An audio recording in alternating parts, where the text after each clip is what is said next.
സർവകലാശാല vice chancellor നിയമനങ്ങൾ കേന്ദ്ര സർക്കാർ നിയന്ത്രണത്തിൽ കീഴിലാക്കിയതുകൊണ്ട് വിദ്യാഭ്യാസ മേഖലയെ സമ്പൂർണ്ണമായി കാവ്യവൽക്കരിക്കാനുള്ള നീക്കമാണ് RSS നേതൃത്വത്തിലുള്ള സംഘപരിവാർ ഭരണകൂടം നടത്തുന്നത്.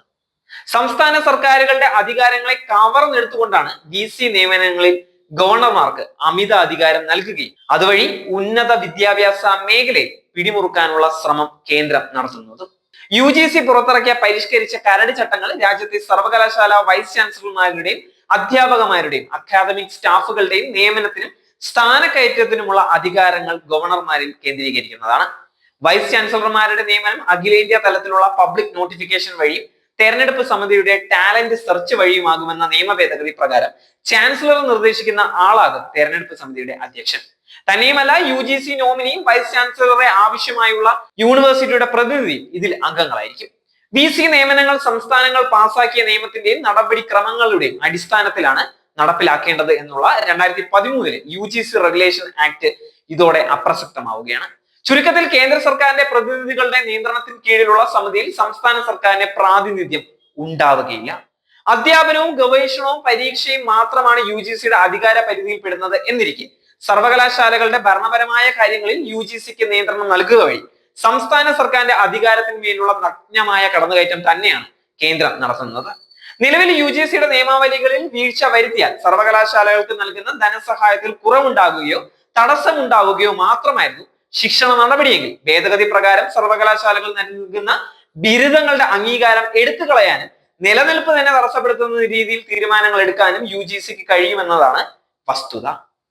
ഇന്ത്യയിൽ വിദ്യാഭ്യാസത്തിനായി ചെലവഴിക്കുന്ന തുകയുടെ 3/4 ഭാഗവും വഹിക്കുന്ന സംസ്ഥാനങ്ങളാണ് എന്നിരിക്കെ വിദ്യാഭ്യാസ മേഖലകളിൽ സംസ്ഥാനങ്ങൾക്ക് തീരുമാനമെടുക്കാനുള്ള അവകാശങ്ങളെ അട്ടിമറിക്കുകയാണ് കേന്ദ്രം.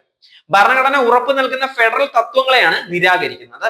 ഇന്ത്യയിലെ വിദ്യാഭ്യാസ വകുപ്പുകൾ 2020-21 കാലഘട്ടത്തിൽ ആകെ ചിലവാക്കിയ 6.25 ലക്ഷം കോടി രൂപയിൽ 85% സംസ്ഥാനങ്ങൾ നേരിട്ട് ചെലവഴിച്ചത് എന്നാണ് 2022 കേന്ദ്ര വിദ്യാഭ്യാസ മന്ത്രാലയം തയ്യാറാക്കിയ analysis of budget expenditure on education റിപ്പോർട്ടിൽ പറയുന്നത്. സംസ്ഥാന നിയമസഭകൾ പാസാക്കിയ നിയമങ്ങളിൽ സർവകലാശാല VC നിയമന രീതി, സെർച്ച് കമ്മിറ്റിയുടെ ഘടന, അംഗങ്ങളുടെ നിയമനം എന്നിവയെ പറ്റി കൃത്യമായി തന്നെ വ്യവസ്ഥ ചെയ്യുന്നുമുണ്ട്. സംസ്ഥാനങ്ങൾ പാസാക്കുന്ന നിയമങ്ങളുടെ പരമാധികാരവും നിയമസഭകൾക്കുമാണ്. എന്നാൽ സംസ്ഥാനങ്ങളുടെ ഫണ്ട് ഉപയോഗിച്ച് പ്രവർത്തിക്കുന്ന സർവകലാശാലകളുടെ വൈസ് ചാൻസലർ നിയമനങ്ങളിൽ സംസ്ഥാനത്തിന് പങ്കില്ല എന്നുള്ള വിചിത്ര വാദഗതിയാണ് കേന്ദ്രത്തിൻ്റെത്.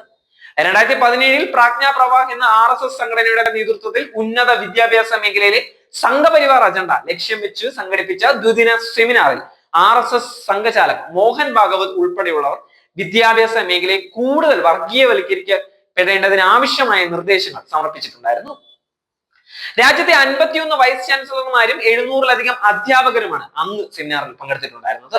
സർവകലാശാലകളുടെ ചാൻസലർ എന്ന അധികാരത്തെ ദുർവിനിയോഗം ചെയ്തുകൊണ്ടാണ് ഉന്നത വിദ്യാഭ്യാസ മേഖലയെ നിരന്തരം വർഗീയവൽക്കരിച്ചുകൊണ്ടുള്ള മുൻ കേരള ഗവർണറുടെ ഇടപെടലുകളെല്ലാം ഇപ്രകാരമുള്ള BJP സർക്കാരിന്റെ രാഷ്ട്രീയ അജണ്ടയുടെ ഭാഗം തന്നെയായിരുന്നു. BJP ഇതര മന്ത്രിസഭകൾ നിലവിലുള്ള സംസ്ഥാനങ്ങളിൽ സങ്കുചിത രാഷ്ട്രീയ വീക്ഷണത്തോടെ സർവാധിപത്യം ലക്ഷ്യമിട്ടുകൊണ്ടുള്ള നീക്കങ്ങൾ നടത്തുന്നുമുണ്ട്. രാജ്യത്തിന്റെ ഫെഡറലിസത്തിനും സംസ്ഥാന സർക്കാരുകളുടെ അവകാശങ്ങൾക്ക് മേലുള്ള കടന്നാക്രമണത്തിനുമെതിരെ ശക്തമായ പ്രതിഷേധങ്ങൾ ഉയർന്നു വരേണ്ടതായുണ്ട്. കേന്ദ്ര സംസ്ഥാന സർവകലാശാലകളുടെ ഭരണം പൂർണ്ണമായും കൈപ്പിടിയിൽ ഒതുക്കാനുള്ള നീക്കം രാജ്യത്തെ ദൂരവ്യാപകമായ പ്രത്യാഘാതങ്ങൾ ഉണ്ടാക്കുമെന്നതിൽ സംശയമില്ല. സർവകലാശാലകളുടെ അധികാരങ്ങളിൽ അനധികൃതമായി ഇടപെടാൻ കാലങ്ങളായി കേന്ദ്രവും UGC നടത്തുന്ന നീക്കങ്ങളുടെ തുടർച്ചയാണ് ഇപ്പോഴത്തെ ഈ വിവാദ ഭേദഗതി. അതുകൊണ്ട് തന്നെ വിദ്യാഭ്യാസത്തിന്റെയും വാണിജ്യവൽക്കരണത്തിന്റെയും വർഗീയവൽക്കരണത്തിന്റെയും മുഖമുദ്രയാക്കി UGCയും കേന്ദ്ര സർക്കാരും അടിച്ചേൽപ്പിക്കുന്ന വികല നയങ്ങൾക്കെതിരെ ശക്തമായ പ്രക്ഷോഭം തന്നെയാണ് ആവശ്യവും.